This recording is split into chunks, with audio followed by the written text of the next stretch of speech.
about doing this. No matter what we do, there's one thing we always are. We just show up as ourselves. That's what Get Big Out Loud with Kari is all about. Kari Knutson joining me here today. This is her show. I get to hang out with her. Today, this is really cool because we're talking about holding on and letting go. And before we came on, I was just sort of whining a little bit, but not maybe whining a little bit about today. I'm going to have to leave a little bit early to go back home because my backyard, which is usually green, like with the grass this time of year, is like this beautiful rust color, like this beautiful brown rust color because I've not had this happen before. I lived in a different house. So the cedar trees, correct me, Benny or Jacob, if I'm wrong about this, or Olivia, you can type it in chat. These trees, like the one I got right out there, they get brown. They have these brown leaves, and then the tree lets go and lets them drop. And they drop the dead stuff because they're brown. They're not green. And in the Pacific Northwest, this is an evergreen. So it's not going to be like the trees over here in this window.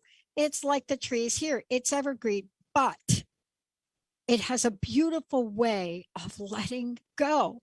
Now, good news is they're beautiful all year long. I have a beautiful backyard. The other good news, which requires work, is they are soaking wet because it's been raining here. So I have to get myself home and clean up what the tree has let go. Isn't that the topic for today? Yes, it is. That's perfect.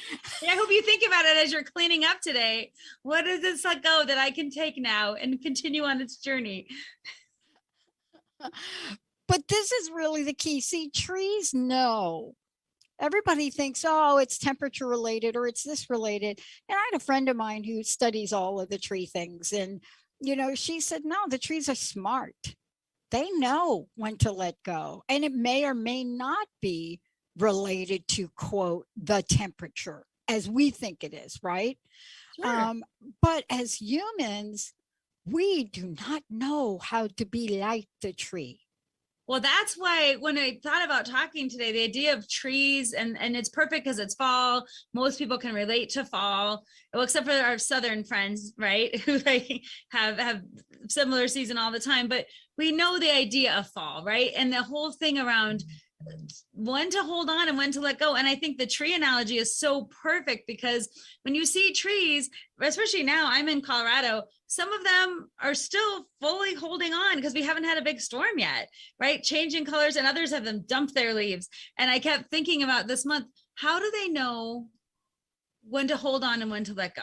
And then how could we translate that into us? How do we know what to hold on to and what to let go of and when to do it? And I think that's such a human struggle. So I wanted to use that analogy, especially now is the perfect time of year to think about holding on to things and letting go. And how do we know, right? And how do we make it possible? And with a tree, a lot of things I've noticed, when the leaves finally do come off the tree is able to store its energy, its core energy, and prepare. It may not look like it's doing much, but it's preparing. It's getting ready, and it's roots going on, even though we can't see it. It made me think about humans too. When is there a time to go and store your energy and prepare, right? And what keeps us strong? So there'll be a lot of things to talk about today, but the tree is central. Okay. The tree is central. All right. So, okay, where do we want to start? Okay, so let's talk about this idea of identity. If you could just give us a rundown through this, and let me just tell you why. I work with women in addiction and alcoholism and addiction recovery. And one of the ladies that is a member of NA, Narcotics Anonymous, in case people don't know, that's the drug part of 12 steps. She said to me, I'm like Rue in the series Euphoria. Now, what does that mean to me when you're sponsoring somebody in a program that says, if you want to know me, I'm like Rue? So who do you think binge watched the entire season of Euphoria over the weekend? Now, I binge watched it because I was online working on a whole bunch of technology things. But by the time I was done, I had such a depth of understanding of what this person thought about herself and how she saw herself. Can you talk about this? Can you talk about personal identity from your perspective? Yes. And I think understanding the topic of holding on and letting go is rooted in our personal identity. And we need, sometimes when we talk about letting go, it's like, I should just let go of everything and I should just be, ready for that. And I often say, no, there's some things we need to hold on to for sure. And our personal identity, I feel like it's worth examining, because sometimes our personal identity, how it gets formed, and then also how it serves us, changes over time. So when it's really not static. Like some people think my personal identity, this is just how I am and I'm static and that's it. And I feel like if you look at the history of your life and see how you've grown and changed over time, you'll see yourself, aspects of your personal identity shifting or changing, adopting new ones, ready to let go. And we can think it could be as simple as a label. Like when we're in school, we're a student, then we're a worker. And then maybe some of us really have a personal identity to attach to our work titles, right? Because if I'm a doctor or a therapist or whatever, like we have identities around that, or maybe becoming a mother, right? To me, that was a big identity shift. But really, the reason it's important to think about your identity, sometimes we have parts of our identity that no longer serve us, but we act like it is the label of who we are is what we are. So the totality of it all, like if I never finished school, let's say, then I feel like I'm a failure, then I am a failure, right? Or if I cannot achieve something in my life, like let's say I've always been in debt and it's been hard to get out of it, and I'm a person who struggles.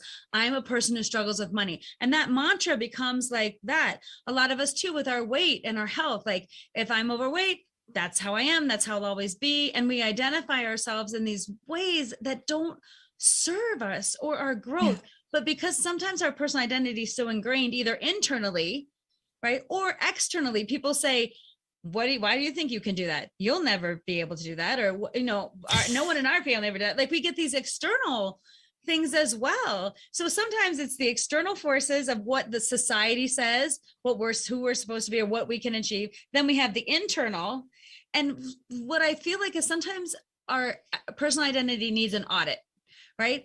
And we need to say, what things that I'm believing about myself may no longer be true for me? What things are no longer serving me in this moment? What if I could adapt a different kind of identity that could move me along? What am I ready to let go of? Right. And we have, those are some really big questions. So it's not like something you wake up one morning and be like, I'm ready just to let it go. Right. I feel like that's why the analogy of the tree, there's a time and a space and a season, but you have to be willing to stand in that moment to say, let me look at myself right now in this time and space, not with criticism, but with curiosity. Right? And to speak to the other side of this too, some things about me are awesome. I want to hold on to let's say if I'm a really tenacious person and loves my willingness to engage with all kinds of people and work hard and love hard and have empathy, those are parts of my personal identity that I'm proud of.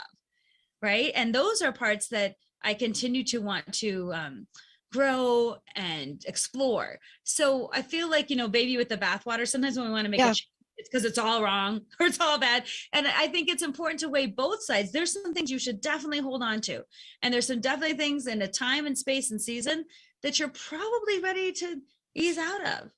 And that's personal identity in a nutshell, that it's not static. It is flexible and changing, but you are the creator of the change in your identity. You're the decider, I guess, in terms of I'm deciding what fits my identity now and what doesn't. Yeah. And what's interesting is I live in the Pacific Northwest. You live in the Denver area, right? Correct. And so we live in two different places of the world.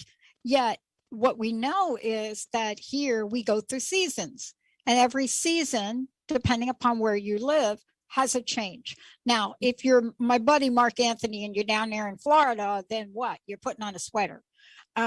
But if you're in Denver or Colorado, where one of our hosts just moved to a place in Colorado, then this is a different winter for you. Mm-hmm. If you're here in the Pacific Northwest and it is this time of year, and you could see the sun coming in on this side. What you know is that this is a beautiful day all of a sudden that I didn't expect, but we knew it just rained for 6 days, horrific flooding over the weekend. I almost couldn't get home from the office. Oh. And yet it'll start raining again tomorrow.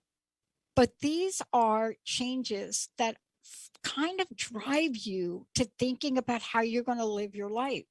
Are you going to let go of every single thing you want to do outside because it rains? Well, don't move to the Pacific Northwest. Wiser words were never spoken, right? Just don't move here. If you come here in the summer and you're thinking, no. But let's talk about this from a perspective of our lives, because there are some things, just like you talked about the tree, there are some things personal to our identity which are positive, and then there are others that don't serve us anymore. This is the trick. Like my mama used to say when she would sing that, like, Kenny Rogers song, I think it was, you got to know when to hold them and know when to fold them. And isn't that the life lesson though? Yes, and that is the push pull, right? And that is the finding harmony within ourselves to know what we're holding on to and know how and when to let go.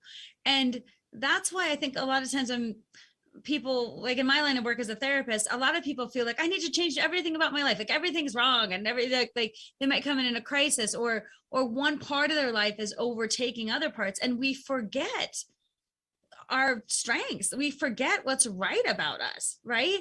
And what I find in my work with people is what makes it harder to let go and to change is this overwhelming sense of negativity and judgment about what is wrong with you instead of what is right with you. And so I think if you can look at personal identity as starting out with what's right with me, what do I like about myself, what am I rooted in that really fits, then when you're looking to let go and the push pull of that, you can look again with curiosity and compassion to say, without judgment, what things are no longer serving me? What labels do I no longer want in my life? Or how am I going to choose to gracefully let this either part of my life go, right? Or part of my identity that no longer really matches me? Or am I going to have the courage to say, even if society says you should feel this way about yourself, I'm going to say, well, I don't. Oh and my I'm God. taking a different path. Right. And I have to say, this came up for me recently. I just turned 50 and I was having an identity crisis for a little bit, like, what does a 50-year-old do? Like, what happens when you're 50? And I just had to giggle at myself a bit because it just came up as like a kind of a surprise to me that I would be wrestling with, like, what does it mean to be 50? What do you want it to mean? You know, like I kind of wrestled with that identity of like, what does that want it to be? And then I was also thinking about my identity in terms of over my lifespan, what I've identified with over the years of my life, from like primarily a kid to then a scholar and a student and then therapist. And then an identity that took me so long to shift was as professional speaker. I would tell people I speak sometimes. I say I'm a therapist who speaks sometimes. Right, because I couldn't own the identity, and like how my life changed when I started saying I'm a professional speaker, right? And like, so at 50 I kind of looked back at different shifts in my life and said, like, what have I identified over my lifespan, and how can I embrace this new time in my life, you know, with however it's going to unfold for me now. Well, let's take a break, and when we come back, let's talk about this, because I got a couple things on this we got to really get down to, right, which I love. One, when we come back, we're going to talk about one of the most painstaking things that we go through as human beings, and I can't speak for the men, but I know as women we usually have the chore of looking at what we own. But what happens when two people come together? What happens when you're single one day and now you're in relationship, and now you get the U-Haul and you're getting ready to pack her up, move her into a place together? Let's take this conceptual idea about belief and about letting go, and let's bring it down to real terms. Because why? You know, when we think about these feelings we have and these beliefs we have, they turn out in the most incredible materialistic ways on the planet. Just like the tree has dumped that cedar stuff all over my backyard. That's like a material thing. Also, it's why Christina Aguilera at 40 years old is popping it through with her new single in Spanish. Yes. How does one keep the spirit alive? Let's take a short break. Kari Knudsen joining us here today. Her show, it is amazing. What are you all thinking about? What are you ready to let go of? And what do you need some help to let go of? When we come back, we're going to share our deepest secrets about that. Stay tuned, everybody. We'll be right back. All clear. Visit my birthday party and get it off the thing. Oh, there it is. Sometimes being human has its challenges. Our physical health falters, our spirits sag, our dreams don't immediately come to fruition. You know who that is? Welcome to the power of Maximum Medicine Radio. Join me, Doc Martin, in conversations that will blow your mind about healing. In our hit show, Doc Martin addresses the scientific with bridging to the mystical approaches to give you a new narrative about maximum medicine. In this live call-in show, we will journey into the extraordinary genius of the human body and talk about other beliefs that impact being your multidimensional self. We seek the seen and the unseen and explore the earthbound and the otherworldly, all with the purpose of calling forth the maximum you. To learn more about Doc Martin and Maximum Medicine, visit www.sharonmartinmd.com. Drag event down in the West Village, right? Join the new Earth on the Cornelia Stephanie Show. Tune in each month as Cornelia takes listeners on an odyssey of higher consciousness to inspire, educate, and empower.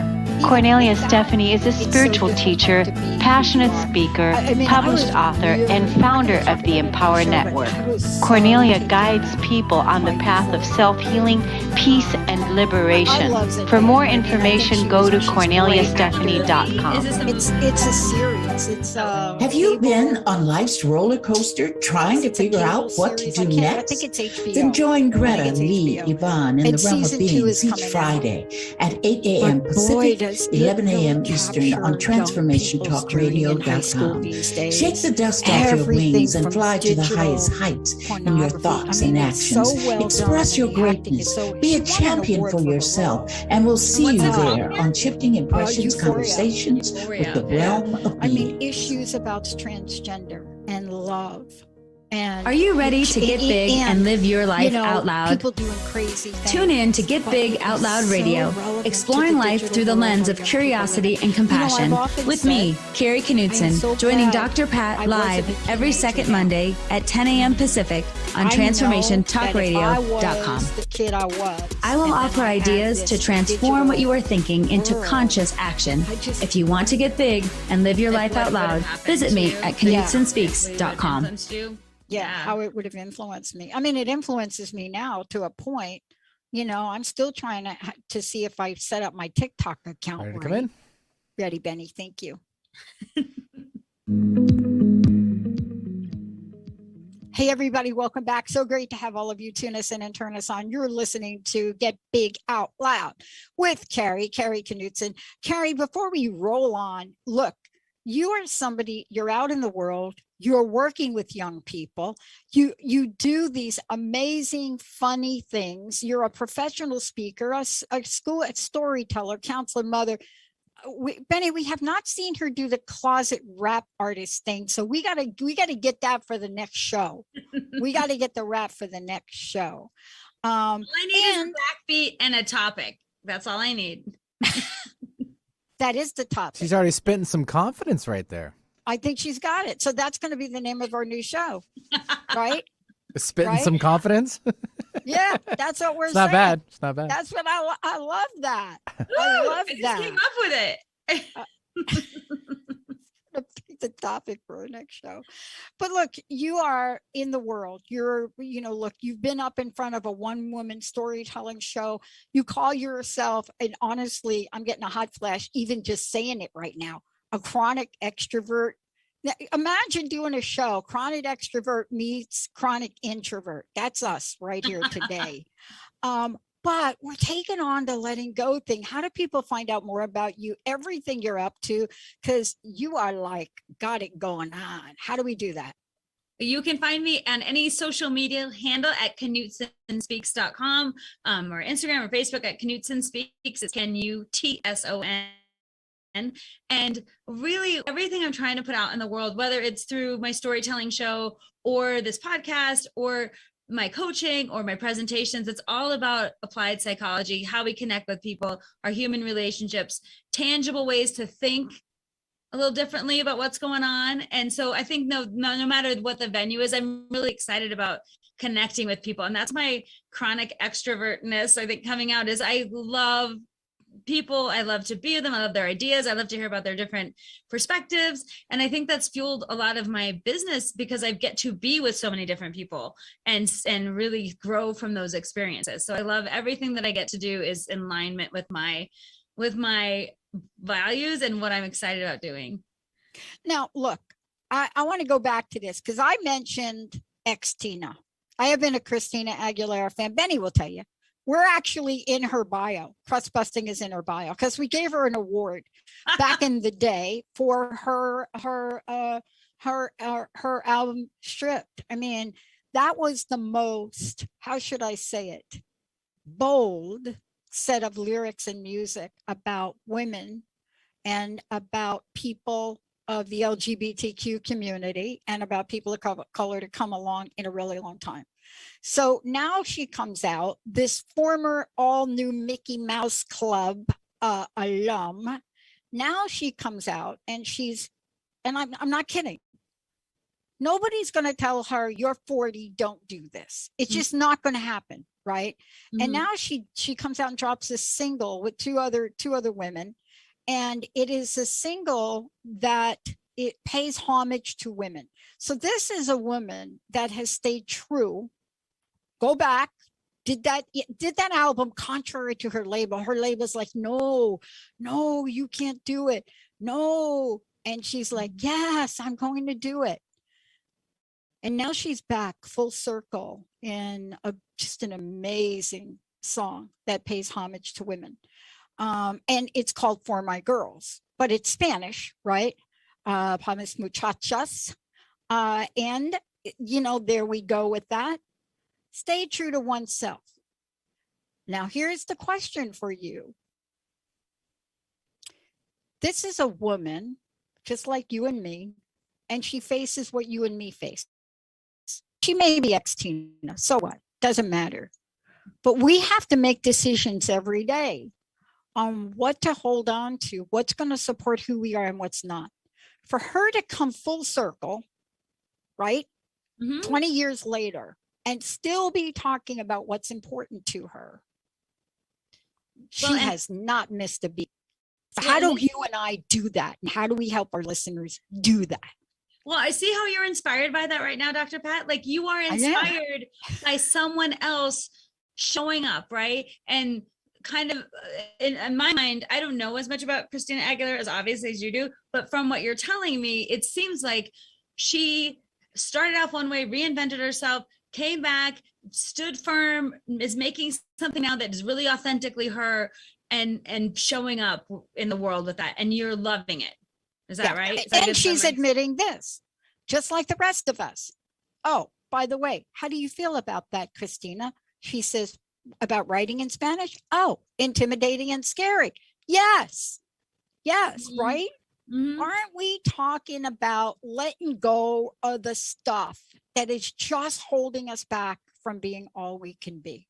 Yes, but I feel like that is such the crux question of everybody who's suffering with anything right now, right? Like, I'm not enough. I'm not courageous enough. I'm scared of whatever. And those things feel really true, right? When you say, like, I don't know if I have the courage, or I'm afraid because, like, there's a difference, though, I think, between fear and danger, right? And part of it has to, like, recognize sometimes fear is the thing that's saying, yeah, you're scared because it's out of your comfort zone. It's new. Someone might judge you. It might not be perfect. And then you have to go into the next level of, like, what's my idea of perfectionism? Who am I trying to please? Why does this have to be for somebody else and not me? Like, so it takes a few layers of thinking to get, I think, to the point where you're like, I'm going to do it anyway, right? Despite what other people might judge me for. And I think the judgment of other people really keeps us small, because it's either who is she to do that? Who does she think she is?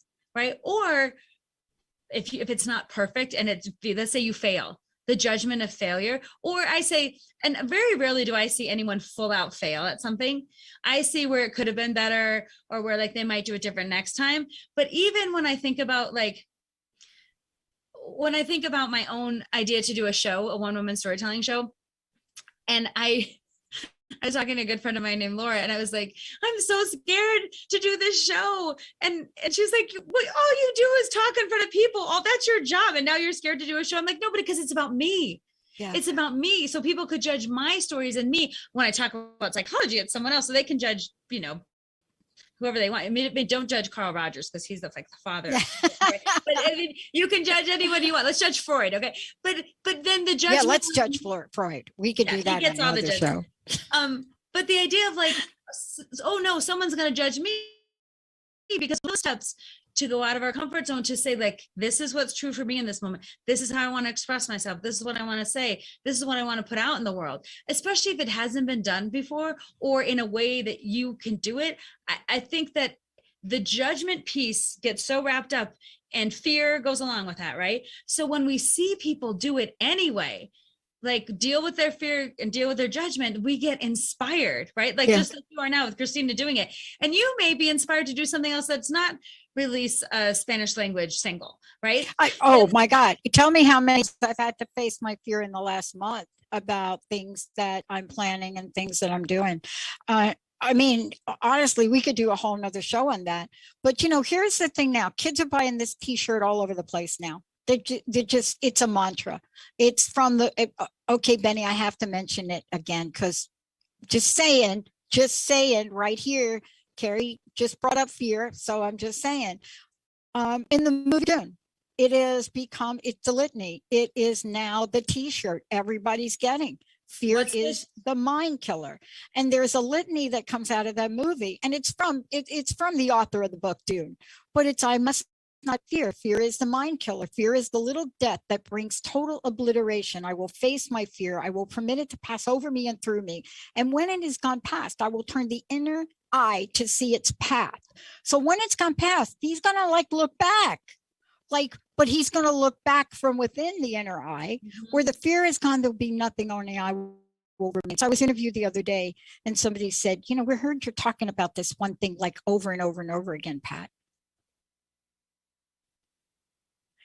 And I said, yeah. Oh, you're talking about Dune? They said, yeah. I said, but there's a piece of that missing. Here's what it is. Fear is the mind killer, but resentment is the heart killer. You see, resentment is the number one offender. It is the thing. You jump in here now, please. It will be the thing. So you got your mind going and you're past the fear, but resentment will have you hold on to those divorce papers for a year. Hello. Go ahead, Kari. Hello. Resentment is interesting, because I feel like resentment, you've just opened a big box right there. Resentment is interesting, right? Because it's easy to say, I resent you because you didn't let me, and I resent you because I can never do this. And part of, I think, owning our identity is this idea of, how do I deal with my resentments? Like, do I need, as I'm learning things, right, and traveling on, like, how do I set boundaries that work for me so I don't build resentment? How do I also not give so much of my control away to other people, right? Because I feel like the control we give to other people allows for resentment. Like, I'm going to resent you for doing something I never told you I didn't like, or I'm going to let you blow through my boundaries and then resent that. Or I'm never going to say, I see this in women a lot, and myself included, I always have to work on it. When I need help, or saying something like, I cannot do everything. I cannot, nor should I. And then nor should I feel guilty for not being able to have a job, go shopping, cook, do the bills, go through the mail, the kids' science projects, and have a clean house. And the resentment that builds up around who am I mad at? The world for expecting that, right? Or my partner, my husband for not for not just knowing what I need. So sometimes I feel like with resentment that then turns into anger, we have to be really careful about that, because we have a lot of control over how resentment grows if we think about, how am I setting my boundaries? What will and I won't do? How am I communicating my needs to other people? And then how am I using my courage to get me out of situations with people that are going to make me resentful, right? So I think a lot of it, resentment is the big, like you said, you're going to blow it up here, because you have to look at resentment from both sides. Yeah, the you external do. factor and the internal control that you have.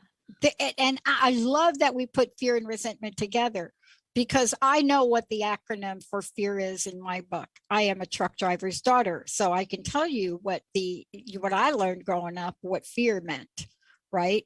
It is basically F everything and run. That is the way it was described to us growing up as kids in that language. Now, I didn't say the cuss word, Benny, so I think I'm okay with that. But what do you learn about that? You learn that, wait a minute, you're running and you're running and you're running. It doesn't mean you're not dragging 3 iron casts behind you that are chained to you that you cannot let go of. Well, so tell me. When you say that, though, it's so interesting, right? Because you're saying what you learned about in childhood about responding to things, right? Well, about fear. Well, like we would get these talks on fear. People got sex talks. We got fear talks. We got fear talks. Time for the fear talk, Patty.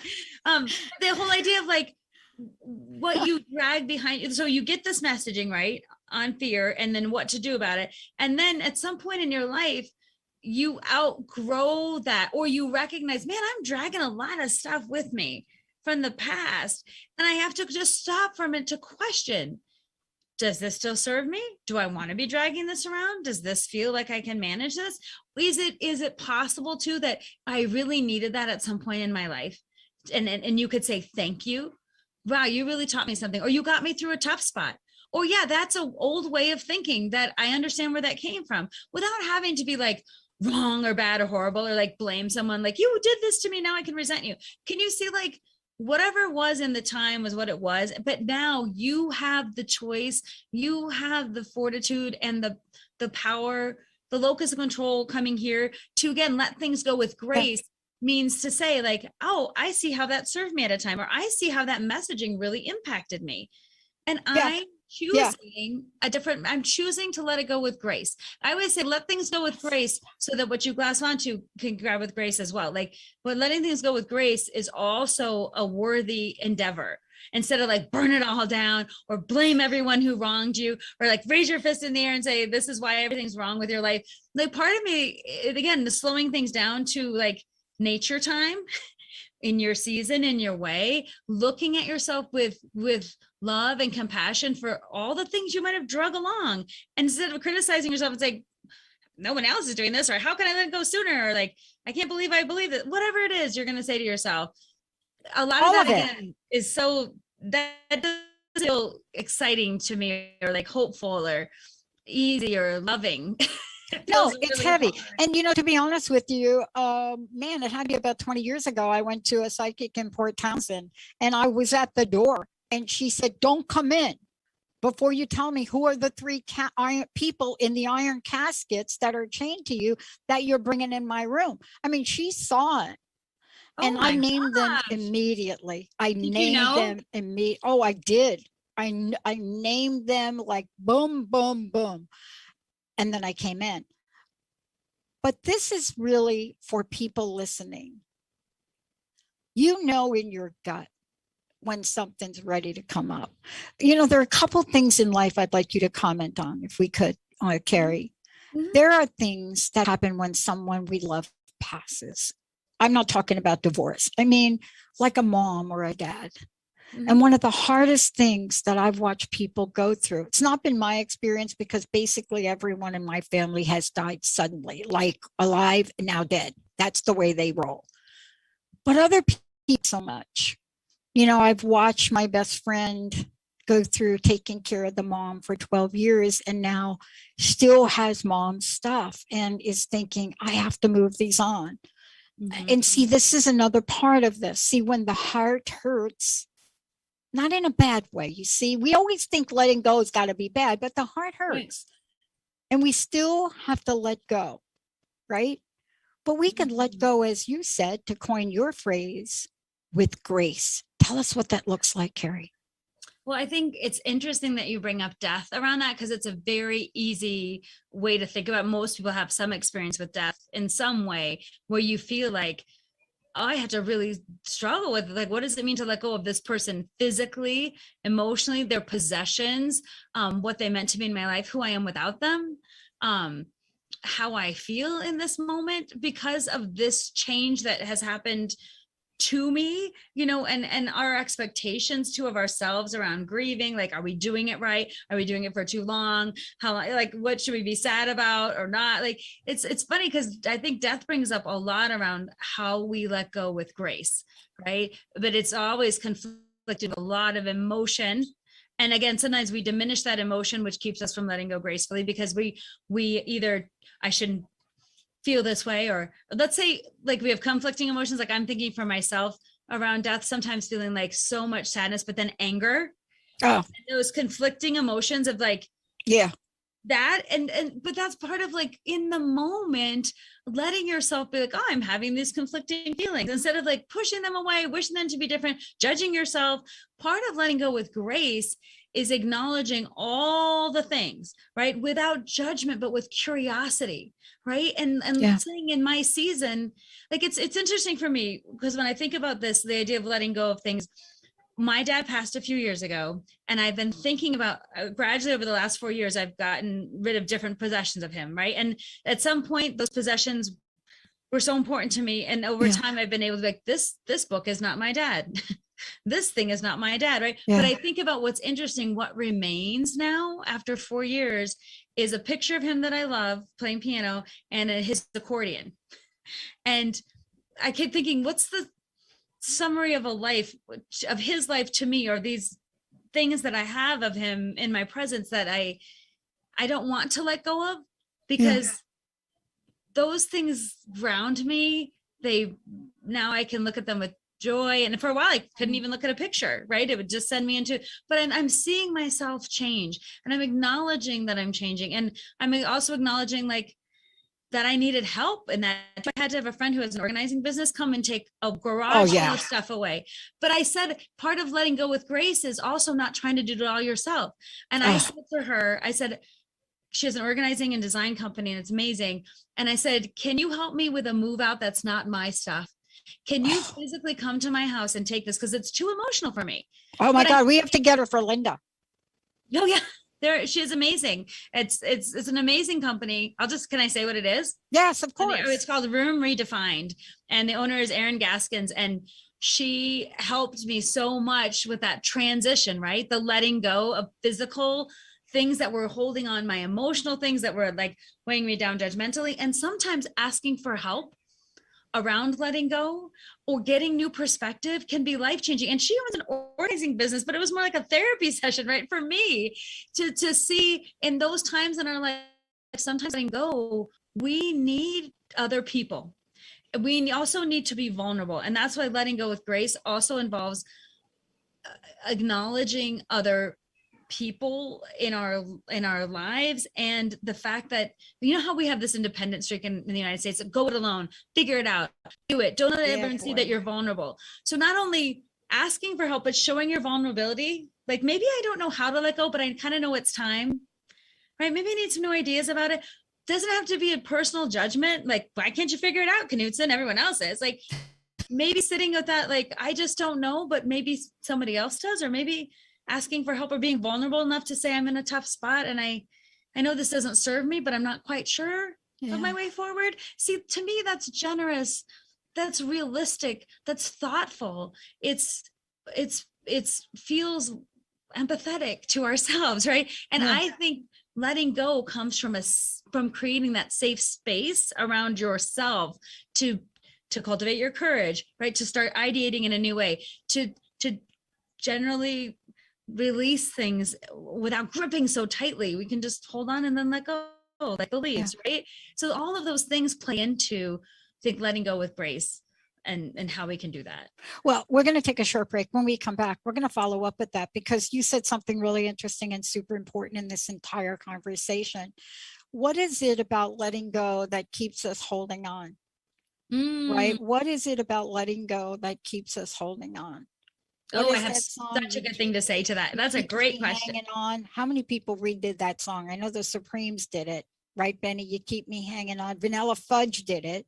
Who knows Vanilla Fudge? Anybody raise your hand? Anybody other than me? Raise your hand if you even know that band. Is it the cousin of Vanilla Ice? No, Vanilla Fudge. Y'all look it up now. You'll listen to their crazy stuff. It's good. But, this idea, you said it before. When we come back, Kari Knudsen's going to take us on a journey about what it means to BTWO.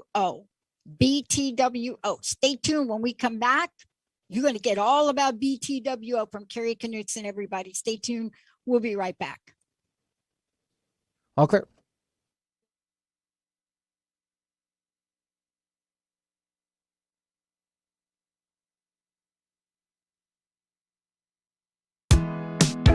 Did you know that when we talk about the Earth's ecosystems, the most important ecosystem has been left out?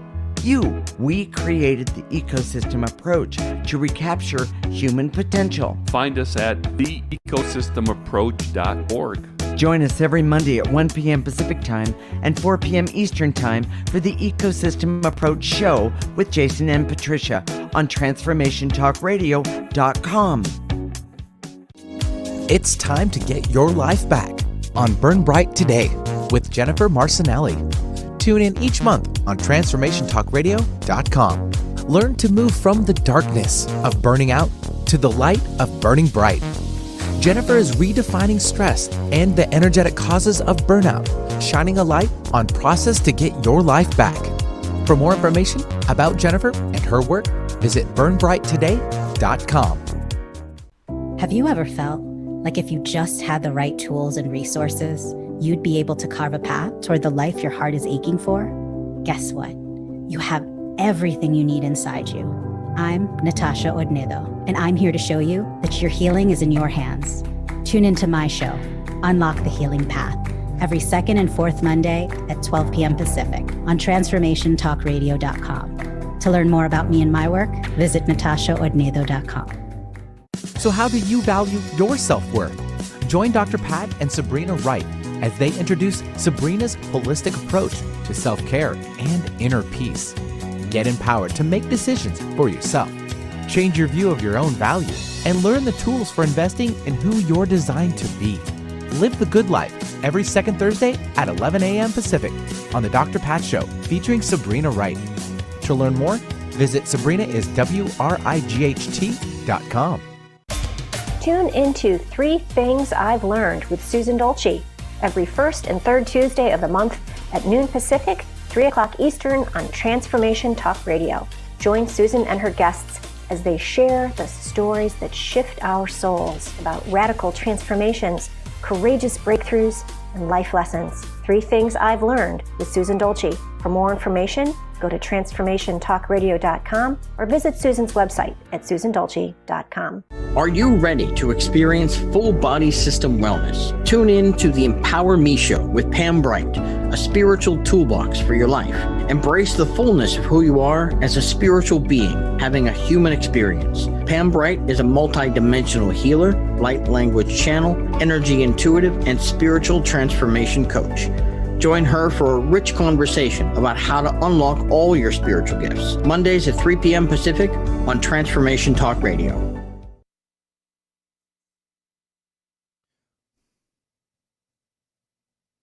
Ready to come back?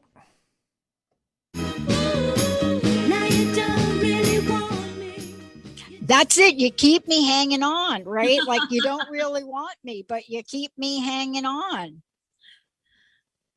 That's going to trigger a few things right there. Benny, thank you. Kari Knudsen joining me here today. Kari, how do people find out about you? And then you're going to talk to us about BTWO.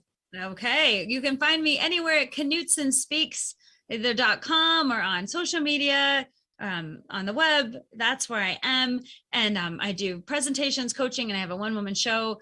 A lot of my work right now is I've done a new presentation called Thriving Through Change, which is all about like how we embrace what's next for us, which has been interesting. A lot of my work has been based in emotional intelligence, but I do a lot with human development, applied psychology, and things, basically anything that I love to talk about regarding people and how we operate.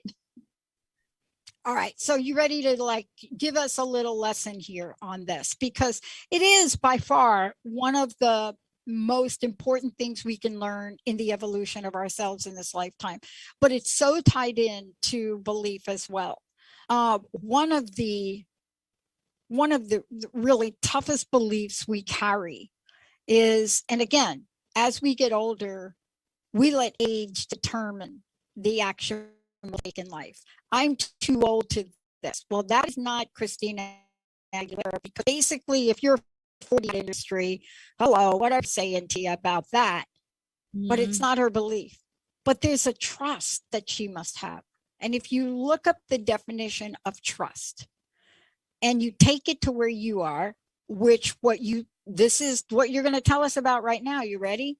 This is to tell us about BTWO, building trust with ourselves, building that thing, that firm belief in the reality and reliability of truth, ability, and strength of someone or something. And in this case, ourselves. Take it away. Wow, what a setup. You've like hit it. I'm ready to hit it out of the park now. Thanks for the pitch. I love it. But yes, building trust with ourselves, that is the primary, I feel like the primary lesson of life as we move forward. When we can trust ourselves, that really speaks to our growth, right? Because I feel like when you think of the idea of trust, a lot of us look externally for validation or recommendations. What should I do? Where should I go? What should I do? Who should I be? According to you, outside sources. And I feel like we're taught from a young age not to trust ourselves or not to listen to ourselves, and that we're in a process as we grow of how do I bring back trust in terms of my preferences, my opinions, who I want to be, how I want to show up in the world. How do I build trust with myself to show up for myself? Right? To not judge myself or criticize myself. How do I build a trusting relationship with myself so I can show up however I am to me? And this is what I mean by that. That might seem a little convoluted, but I feel like a lot of us have these personas and we put things out to the world and like everything's fine, everything's good. I'm busy just like everyone else is, and I have my same set of complaints like everyone else is. But then underneath, what we do when we don't acknowledge our truths, like I'm suffering right now, I'm having a hard time, or I'm in a difficult situation, or I'm actually really in a good place, but I don't want to say anything because nobody wants to hear that, right? So whatever it is, I feel like sometimes we have this duality of our existence where we project one thing and then we live another on the inside. And that also with the things that we do that breach our trust with ourselves is when we tell ourselves things that are so critical, right? That it's hard to trust our own mind sometimes. So let's say when we're trying to take a risk and put ourselves out there, that's like our best selves, like trusting and I will do my best and things will go my way. And then let's say the critic in you is like, why did you think you could do that? That's the stupidest thing I ever heard. Of course you're going to fail because you're too old, fat, insecure, you don't have the right degree, whatever you're going to say, whatever, a million judgments, right? So that's a breach then from the self, the little part that we need to protect. That's like, I'm going to try this. I trust that I can. And I'm going out with courage. I feel like that little part is like this. And then the other voice comes in like, and how does that voice feel safe to trust itself to try again? Right? When those things are within your brain, right? Playing the game. And if you don't bring consciousness to it, the louder voice is the voice of criticism, the voice of doubt, the voice of fear, the voice of anger, the voice of otherness. And all that voice, those voices are so much louder than the little voice of trust that says, I believe in myself. I'm safe. I can try this. It's okay. I don't have to be perfect. I'm willing to change. I want to change. I know who I am and I know where I want to be. Like that's a softer, quieter, more steady voice, but it doesn't it's not throwing a party up here like these guys are loud, like the loud guys are going to get kicked out. That's why I think we need to quiet ourselves. And why I feel like we can learn a lot from nature and the cycles of our lives, being quiet, coming in, listening to that voice that knows what's true for us, and building trust within ourselves. So when those other voices come in, that you can say that that's not true for me right now, or I used to believe that, but I don't, or that doesn't serve me any longer, or shh, I'm trying to do something here. I love this. I'm going to give you an example. You comment on it, and I'm going to make it really quick. I bought a device, piece of exercise equipment a couple of months ago, and I did a lot of research, and I got a max fit trainer, not an elliptical and not a stair stepper in between. When I bought it, I was 1,000,000% clear, and put it together, got it set up. And all of a sudden, I start to get the belief it's too hard. I can't do it. And it took me 8 weeks to figure out that was a belief I had. Now, sometimes quickly, sometimes slowly, but here we are. How do we help people today? First of all, awareness is number one. Number two is take action to change it, right? Sure. With kindness and compassion to yourself, because courage isn't, to me, courage is like a short-lived match when you're like, I'm going to be courageous and just do it, versus like the slow burn, right, of thoughtfulness, going into yourself, making a decision for yourself, realizing your identity doesn't have to be so kind of strict, or like when you think about how it can be fluid. Like, I love the idea of bamboo is strong but flexible. And I feel like that's how we have to be too. The parts of ourselves that we lean into, that we know we can depend on, the strong, and the flexibility to shift and make changes, right? But it all has to be done through the lens of empathy, love, encouragement, support. It cannot be done through criticism and fear. And that's when you're dragging stuff around with you, like the idea of like, it took me a long time to figure out this is a story I'm telling myself that doesn't serve me, right? But then saying like, well, at least I learned it now. Yeah. Right. I'm ready to be open. And I think part of self-awareness is being willing to be self-aware, being willing to check yourself, being willing to look at your life through an outside perspective and be like, is this true? Does this really serve me? Is this how I want to be in this moment? And yes, fear and judgment. I see you, right? But I come into this place, I'm trusting my highest good in myself, and whatever it is you want to call it, intuition, that voice, everyone has a different word for it. But I do think cultivating that is like the root of the tree, right? And the base of it, that no matter what's going on over here, you know who you are, and you have the courage to show up, right? You have the courage to let things go. You have the courage to rebloom. You have the courage to be all sassy and show off your fall colors, right? And then you start again, right? But that comes from a base of something. And there are a lot of good things about you already, and a lot of things and qualities that will help you to let go with grace and give you courage to let go with grace and move you forward with grace. That's why you and I show up with twinkle lights in our show frame, right? Yeah. I mean, so look, thank you for today. Thank you for taking us on this journey. As always, it's both invigorating, and thank you for the bamboo analogy, because there isn't anything that I can think of that can be so hard and durable, and yet one of the softest fabrics you can get. Isn't that interesting to be able to be both? Yes. And that's why I love analogy and story and visuals, because between the tree or the bamboo or the leaves, whatever speaks to you today, I encourage you to think about that. What parts of that do I have in myself, right? Because sometimes when we can visualize that as an external thing, we can then internalize it a little bit easier, because we think in pictures and stories, and it's easy for us to see that. And I do hope today too, people take away this idea of there's more that's right with you than what's wrong with you. And the idea of you don't have to let everything go and change it all and do whatever. There's probably a lot that you want to hold on to that's helped you. And there's probably a lot of things that are no longer serving you, that with an eye to some curiosity and some compassion could really move you forward as you shift into whatever season of your life that you're currently find yourself in. I love it. Kari Knutson, everybody. I'm Dr. Pat.